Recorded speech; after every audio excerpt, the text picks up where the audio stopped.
नमस्कार, मी सायली पानसे. आपला आजचा कलाकार म्हणजे एक हाडाचा शिक्षक आहे आणि तेवढाच उत्तम संगीतकार आहे. कौशिकी चक्रवर्ती, शंकर महादेवनपासून आत्ताच्या पिढीपर्यंत सर्व कलाकार त्याच्याकडे गायलेले आहेत. सोबतीचा करार हा त्याचा संगीत असलेला कार्यक्रम आणि भैरव ते भैरवी हा त्याने डिझाईन केलेला कार्यक्रम आपण सगळ्यांनीच बघितलेला आहे. त्याची पुढचीही पिढी आता याच क्षेत्रात काम करते. या सगळ्या विषयांवर आपण त्याच्याशी गप्पा मारूयात. स्वागत करूयात श्री आशिष मुजुमदार यांचं. आशिष दादा नमस्कार. नमस्कार. स्वागत. मला नेहमी वाटतं की स्टेजवर जेव्हा आपण एकत्र काम करतो तेव्हा जेव्हा कलाकारांमध्ये छान ट्युनिंग असतं तेव्हा कार्यक्रम जास्त रंगतो. येस. तसं मला आजच्या इंटरव्ह्यूची खात्री आहे की आपलं इतकं चांगलं ट्युनिंग, इतकी चांगली मैत्री आहे. येस. त्यामुळे इंटरव्ह्यू खूप उत्तम होईल याची मला खात्री आहे. Let's see. इंटरव्ह्यू सुरू करायच्या आधी द मॅड रियाझी म्हणून एक टी शर्टचा ब्रँड आहे. त्यांनी तुझ्यासाठी एक गिफ्ट पाठवलंय ते मी तुला अरे देते. वा वा. हा देखा मग पदमी टी शर्ट्स आहेत. थँक्यू मॅड रियाझी, थँक्यू सो मच. बहुत सुंदर आहे. द मॅड रियाझी या ब्रँडकडे म्युझिक लवर्ससाठी एकाहून एक उत्तम टी शर्ट्स आहेत.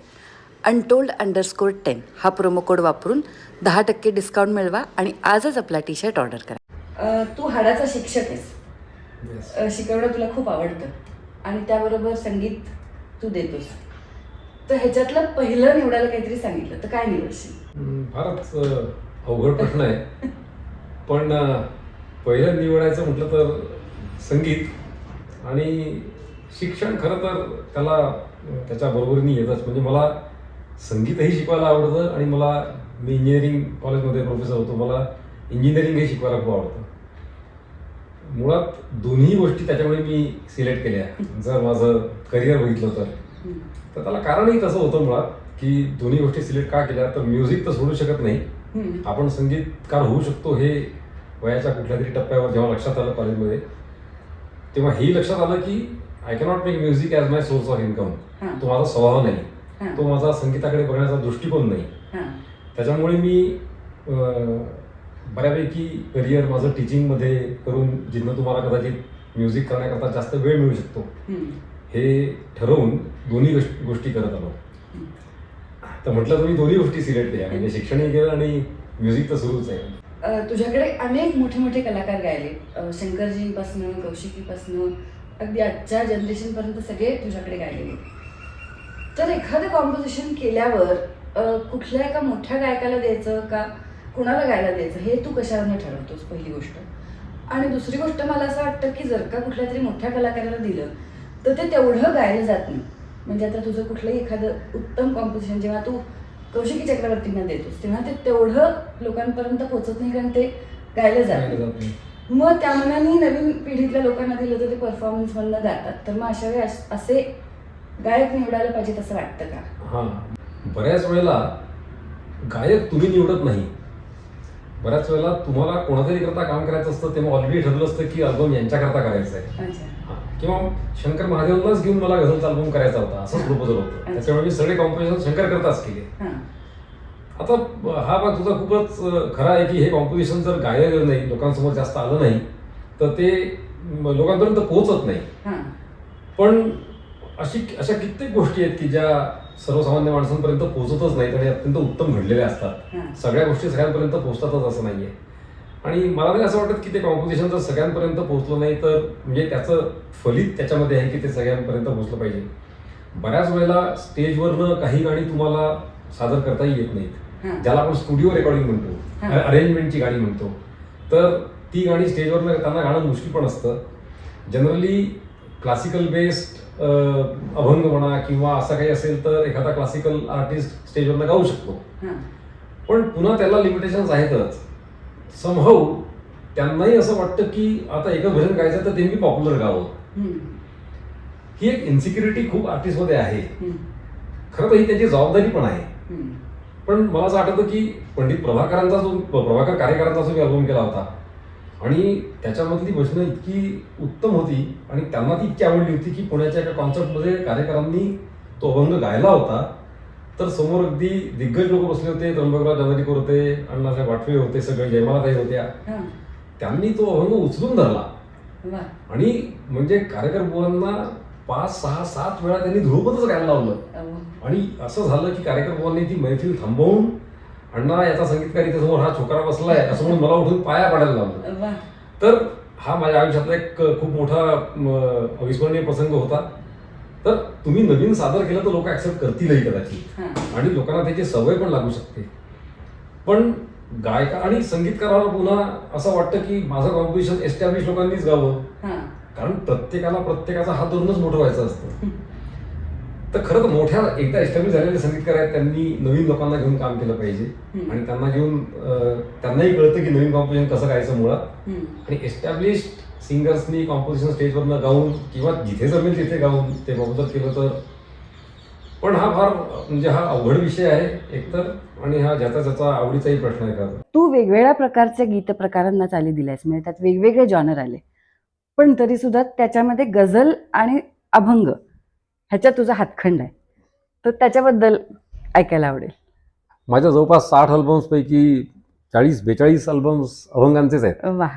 आणि 12-15 अल्बम्स गझलचे आहेत. तर अगदी मनापासून विचारलं तर मी या 2 काव्य प्रकारांमध्ये आणि गाणं प्रकारांमध्ये खूप रमतो.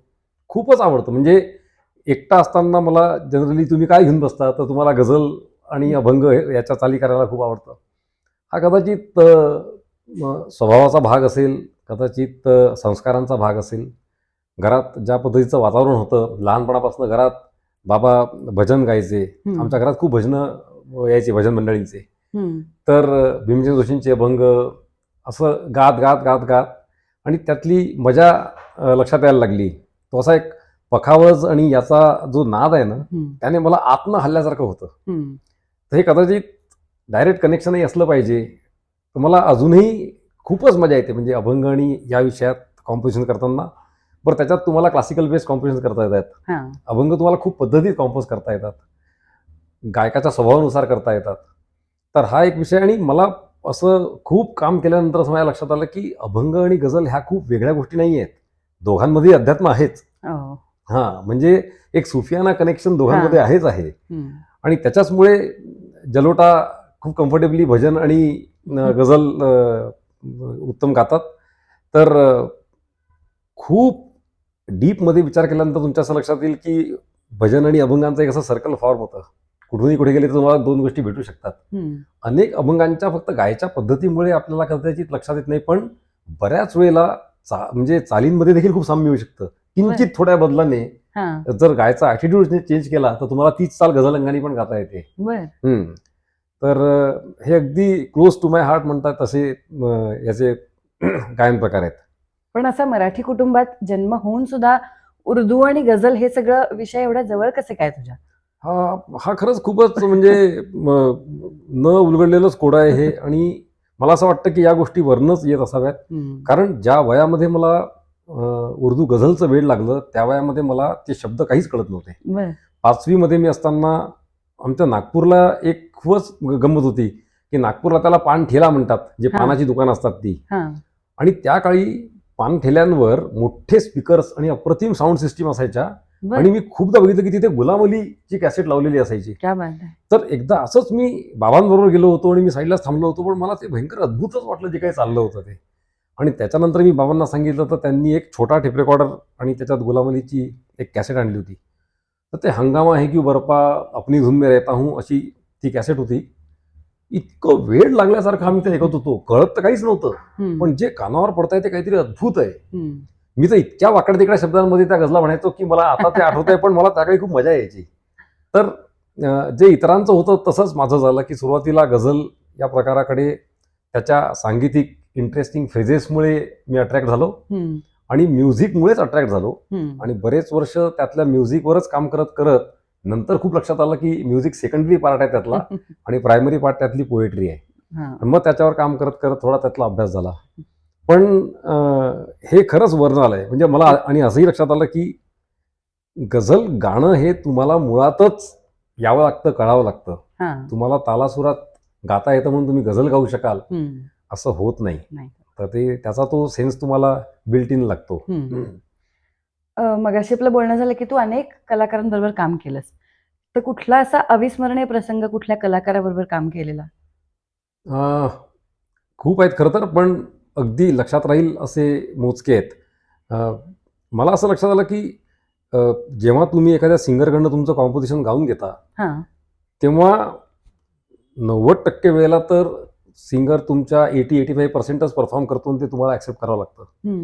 म्हणजे याच्यात सिंगरची चूक असते असा भाग नाही आहे. बरोबर आहे. तो त्याचा 100% त्याचा प्रयत्न करत असतो. पण तुमच्या स्वभावातल्या काही गोष्टी या त्याला इमिटेट करता येत नाहीत. राइट. तर तो डिफरन्स तिथे राहतोच राहतो.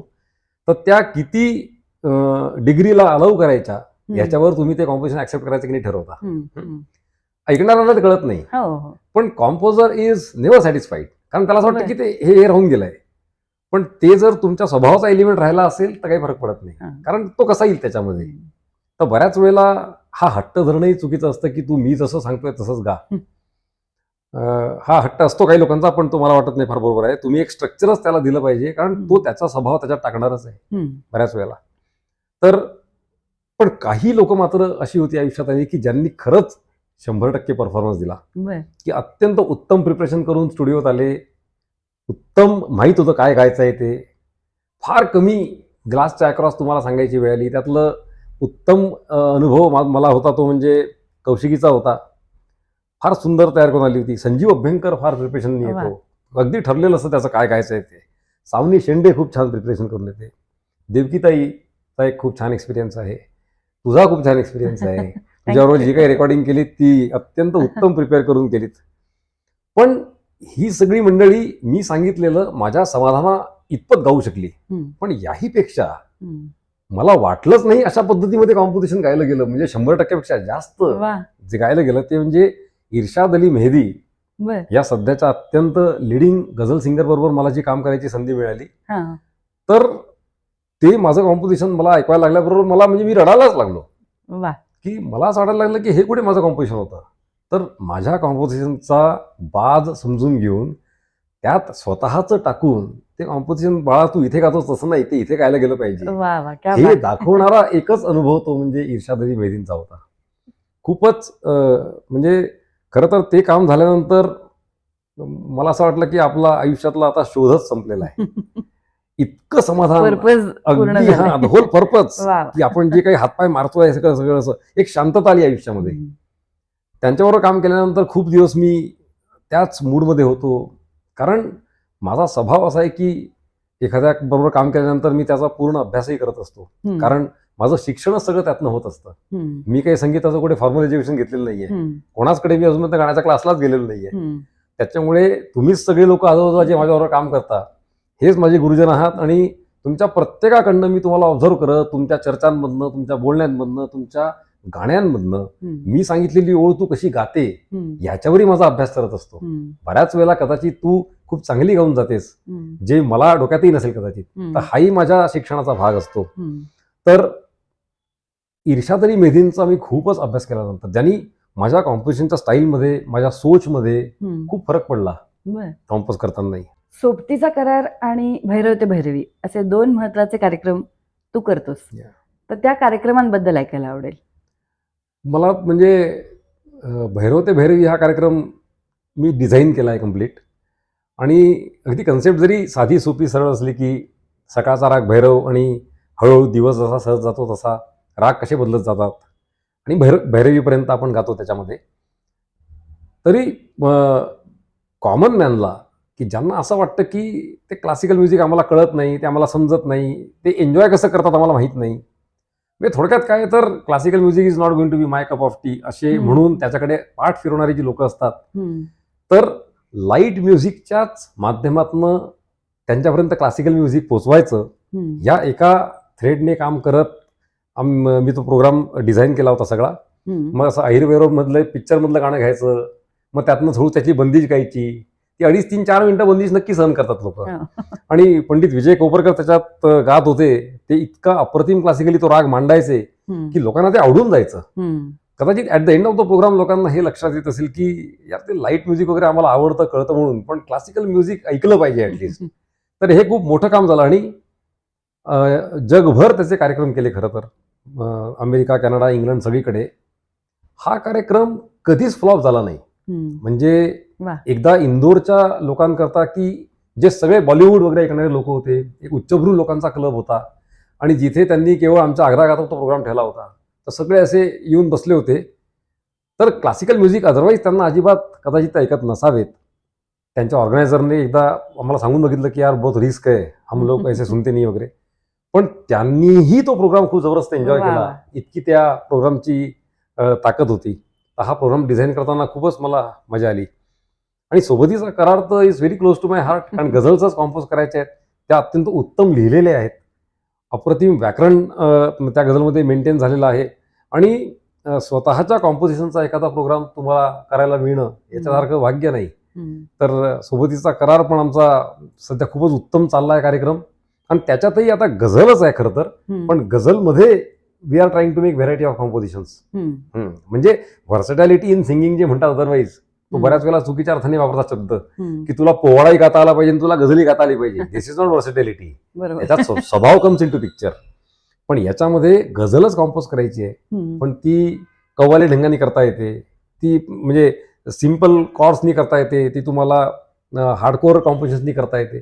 तर हे सगळ्या व्हेरायटीज मला विदिन द गझल फ्रेमवर्क सध्या खूप करायला मिळत आहेत. आणि मला जनरली प्रोग्राम्स जे लोक जनरली करतात पॉप्युलर गाण्यांचे वगैरे, तसा खूप माझा इथे इंटरेस्टही नव्हता आणि मला वेळही नव्हता. मी नोकरी करत असल्यामुळे मी त्याच्या कधी फार नादी लागलो नाही. ते प्रोग्राम मला करायला तेव्हा आवडतात जेव्हा मला त्या गाण्यांमधून शिकायला मिळतात. बॉलिवूडचे प्रोग्राम्स मला करायला आवडतातच, म्हणजे आवडतील रादर. पण मी ते तेव्हाच करतो जेव्हा त्यातनं माझं शिक्षण होत असतं. तो माझा एक अभ्यासाचा भाग आहे. पण तेही एक खूप मोठं फील्ड आहे की जे तुम्ही खूप उत्तम अभ्यासलं पाहिजे. वा. तुझी लेक आता खूप उत्तम व्हायोलिन वाजवते आणि हा वारसा पुढे चालवते. येस. तर तिच्याबद्दलही ऐकायला आवडेल. म्हणजे माझी मुलगी कल्याणी, ती लहानपणापासूनच व्हायोलिन खरं तर ती खूप लहान असताना ती पेटी वाजवायची. बर. आणि माझे बाबा पूजा करायला बसले की ती पेटी ओढत ओढत न्यायची आणि त्यांच्या बाजूला त्यांना साथ करायची. तर बाबांना असं लक्षात आलं की ते वेगळ्या वेगळ्या पट्ट्यांमध्ये आरत्या गायचे, ते इमिजिएट ती पट्टी पिकअप करून त्यांना साथ करायला लागायची न शिकता. वा वा. अगदी छोटी, म्हणजे गुडघ्यावर बसून पेटीवर अशी करायची. तर हे माझ्या लक्षात आलं की हे बाळ ब्लेस्ड आहे संगीताच्या दृष्टीने. मग असं ठरलं की तिला व्हायोलिन शिकवायचं. तर व्हायोलिन पण तिने इतकं उत्तम पिकअप केलं की 12वी पर्यंत she had proved so much in violin music की ज्या क्षणी तुम्हाला अकॅडमिकचे निर्णय घ्यायची वेळ येते त्या क्षणी आम्ही हे ठरवू शकलो की तिला आता याच्यापुढे शिकवायचं नाही लौकिक अर्थाने, आणि लेटर परसिव्ह व्हायोलिन बनली. तर आता ती सिम्फनी ऑर्केस्ट्रा ऑफ इंडिया, भारतातला टॉपमोस्ट ऑर्केस्ट्रा आहे, त्या बँडची मेंबर आहे. आणि ती पहिले 2 वर्ष ट्रेनिंग होती, पण ती आता तिथे परमनंट कॉन्ट्रॅक्टमध्ये आहे. आणि she is the only Indian girl playing with them. Otherwise ते म्हणाले की आम्हाला भारतातनं असं कोणी मिळतच नव्हतं. आपल्याकडे उत्तम वाजवणारे लोक आहेत, पण generally we have a tendency की तू शिक्षण पण सुरू ठेव आणि सायमल्टेनियसली व्हायोलिन कर. बरोबर. तर इतकी फुल टाइम देणारी आणि प्रोफेशनल प्लेअर आम्हाला मिळत नव्हती. तर आता शी इज एन्जॉईंग. आणि तिथे तिला, म्हणजे मला आनंद याच्यात आहे की तिथे तिला खूप उत्तम शिकायला मिळत आहे. एक रशियन व्हायोलिनिस्ट आहे, तिची मेंटॉर आहे. तर तिला तिचा मार्ग सापडला आहे ज्याच्यात तिला तिच्या आयुष्याचा आनंद मिळतो आणि त्यात तिला पुढे पुढे काय हे शिकायची संधी मिळते. हेच सध्या आमच्या दृष्टीने खूप समाधानाचं आहे. वा वा. आपल्या दुसऱ्या सेगमेंटमध्ये जाऊयात. त्याच्यात मी काही तुला प्रश्न विचारीन ज्याची उत्तरं हो नाही मध्ये आहेत, पण त्याबद्दल तू अजून सांगितलंस तर आम्हाला ऐकायला आवडेल. ओके. शास्त्रीय संगीताचं तू विस्तृत शिक्षण घेतलं नाहीस असं तू म्हणालास, तर ते नाही घेतलं यामुळे काही तुझं नुकसान झालं असं तुला वाटतं का? नाही, थोडासा फायदाच झाला असं वाटतं. एकाच चॅनलमधनं जे अदरवाईज मी गेलो असतो तर ते झालं नाही. आणि खूप वाईड ओपन कॅनव्हास मला त्यातला मिळाला. वेगळा पर्स्पेक्टिव्ह. गुरूंची खूप मतं शिष्यावर लादली पण जातात. खरंय. आणि सुरुवातीच्या खूप काळामध्ये असं होतं की आपण इतके ब्लाइंडली फॉलो करत असतो की अगदी ते जे म्हणतील ते करतील ते. ऍब्सोल्युटली. आणि गुरुला क्रॉस करण्या इतपत किंवा ही मॅच्युरिटी तुमच्यामध्ये येऊ शकेल असं शिक्षणही तुम्हाला मिळत नाही ना. बरोबर. स्वतः तुम्ही मॅच्युरून हे ठरवता आलं पाहिजे की यातलं मी हे घेणार आहे आणि हे घेणार नाहीये. तर मी हे घेणार नाही हे ठरवण्याकरता जी तुम्हाला ऐपत लागते कुवत लागते ती तुम्हाला डेव्हलप करावी लागते. बरोबर आहे. त्याच्यामुळे आणि गुरुला सेफ करणं, गुरुला फॉलो करणं लोकांना सेफही वाटतं ना. हो, कारण माझ्यातल्या सगळ्याच गोष्टींची जबाबदारी गुरुवर असते. खरं. हा. माझी काही रिस्क नाही. माझं काही रिस्क नाही आहे, मला हे शिकवलं म्हणून असं आहे बाबा असं. बरोबर. हा. बऱ्याच वेळा जेव्हा आपण प्रोजेक्ट करतो तेव्हा काहीतरी टार्गेट्स असतात की या महिन्यात हा अल्बम संपवायचा आहे. तर असं कधी होतं का की वेळेअभावी मनासारखी चाल झाली नाही आणि तरी रेकॉर्ड करायला लागली, असं कधी झालं का? नाही, म्हणजे फॉर्च्युनेटली असं कधीच झालं नाही. एक तर मला ना खूप चाली करणं याच्याकरता मला कधी एफर्ट्सच करायला लागले नाही. वा. फार कृपाच म्हणायची.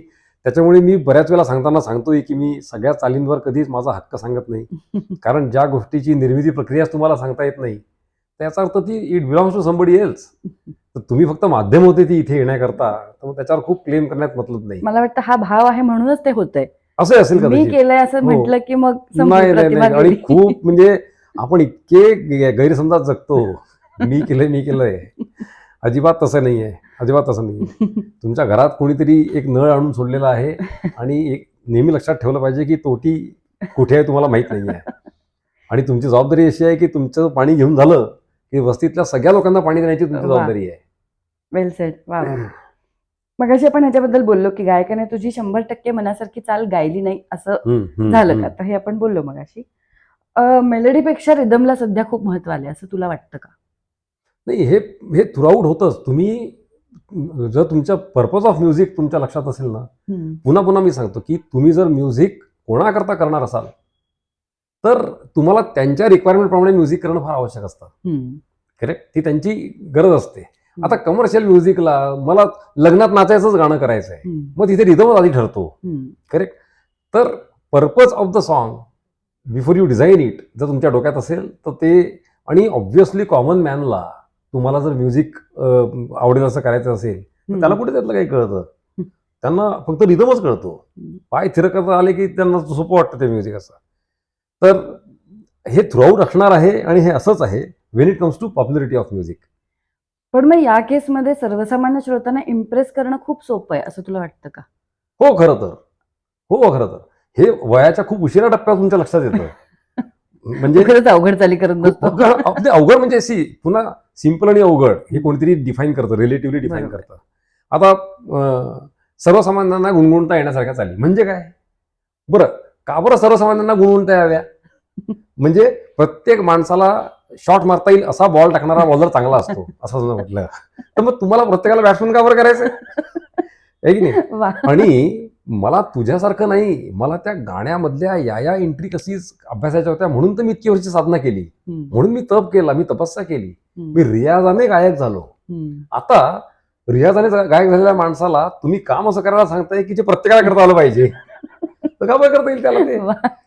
म्हणजे एक मोठा चित्रकार का असतो? कारण मी काय म्हणतो की मी पण चित्र काढतो, पण मी चित्रकार नाही. मी चित्र काढत असलो तरी चित्रकार नाही, कारण त्याच्यासारखा फराटा मला मारता येत नाही. अरे राजा, त्याच्यासारखा फराटा मारण्याकरता त्यांनी वर्ष घालवली आहे. त्याच्यात त्याची साधना आहे, त्याची प्रतिभा आहे, त्याची कुवत आहे आणि त्याच्यावर कृपाही आहे ना. तर हा जो तुमच्यातला डिफरन्स आहे याच्याचमुळे तो चित्रकार आहे. तर सिमिलरली तुला जे गाता येत नाही, जे मला गाता येतं, म्हणून तर आपल्यातला फरक आहे. तर प्रत्येकाला गायक करण्यात काही मतलब नाही आहे. आणि मी केलेली चाल म्हण किंवा कुठलंही गाणं हे सर्वसामान्य माणसाला तुला येईल तसं कोणाची मुभा आहेच. आणि ते लोक गातही असतात त्यांच्या प्रायव्हेट प्रोग्राम बद्दल. कराओके आल्यापासून आपल्याला किती भीषण व्हिडिओ आपल्याला बघावे लागतात. मी इतक्या लोकांकडनं ऐकलंय. मग ते म्हणतात काय म्हणजे काय सोपं आहे म्हणतात. करेक्ट. पण श्रीधर दादांना ते गाणं घेण्याकरता आरती द्यायलाच घ्यावं लागलं, आहे की नाही? शिक्षक आणि संगीतकार हे दोन प्रोफेशन एका वेळेस मॅनेज करणं कधी अवघड झालं का? कधी त्रास झाला का त्याचा? त्रास नाही झाला, कारण माझे फंडाच खूप क्लिअर होते की ऑलरेडी 2 प्रोफेशन्स तू करत असल्यामुळे आता तुला तिसरं काहीच करायचा स्कोप नाही आहे. तर मी खूप मोठी गोष्ट ती कट करून टाकली होती आणि तो माझा फोकस फिक्स होता. त्याच्यामुळे I use to enjoy both. म्हणजे संध्याकाळी जर कॉलेज सुटल्यानंतर रेकॉर्डिंग असेल तर त्या रेकॉर्डिंगच्या मूडमध्ये मी दिवसभर शिकवायचे खूप उत्तम. आणि समजा रात्री मुंबईवर रेकॉर्डिंग करून येतोय वगैरे वगैरे, उद्या सकाळी तुम्हाला 9 वाजताच लेक्चर आहे, तर त्याचाही खूप मूड असायचा मला. तर या दोन्ही गोष्टी मला खूप पूरक ठरल्या. आणि तुम्ही जर मी हेही करतो, मी तेही करतो, मी तेही करतो, तेही करतो, असं जर तुम्ही करत गेलात ना, तर मग तुम्हाला मॅनेजच होणार नाही कुठली गोष्ट. म्हणजे यू वोंट बिलीव्ह, पण मी थिएटरमध्ये पिक्चर बघत नाही. बर. आम्ही बघितलाच नाही कधीच. तर आता तू फुल टाइम म्युझिक करतो, रेकॉर्डिंग करतो, इतकी गाणी हे करत असतो, मीटिंग्स असतात, हे असतात, ते असतात, प्लस फुल टाइम जॉब होता, 10 तासाचं टीचिंग हे होतं.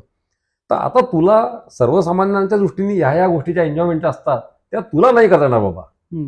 हे स्वतःला तुम्हाला समजून सांगावं लागतं. आणि you be in this only, आणि it gives you enjoyment also. पुढचा प्रश्न माझा तोच होता की दोन्ही प्रोफेशनचा एकमेकांचा उपयोग झाला का, ते तू आता सांगितलं. ती जी 60 मुलं वर्गात असतात ना, अत्यंत जबरदस्त स्वप्न घेऊन डोळ्यात वर्गात आलेली, ही तुमची जबरदस्त सोर्स ऑफ एनर्जी असते. आणि I use to love my students. हा, म्हणजे त्याच्याशिवाय, कारण म्हणून मला टीचिंग मध्ये खूपच इंटरेस्ट होता. स्टुडंट्सना पण तो खूप आवडायचा. माझा नवरा तुझा स्टुडंट आहे, त्यामुळे मी करेक्ट त्याच्याकडनं करेक्ट. तुझं खूप कौतुक ऐकते नेहमी. इतर कलाकारांबद्दल गॉसिप करतोस का?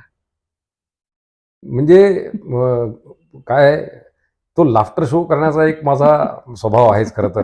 आणि टाकाटाकी हा मोठा विषय आहेच. त्याला गॉसिप नाही म्हणता येणार, पण आता आपण एकत्र इतके दौरे केले, नित्य हे केले होते, तर म्हणजे मी ओळखून आहे. हा, तू ओळखून आहे सगळ्या गोष्टी असं, पण गॉसिप नाही करत. हा, म्हणजे जे त्याच्या मागे टाकाटाकी करीन ते त्याच्या समोर पण करू शकेन कदाचित. हा. शेवटचा प्रश्न, कलाकार विक्षिप्त असतो तसा तू आहेस का? नाहीये खरं तर. नाही? नाहीये मी विक्षिप्त.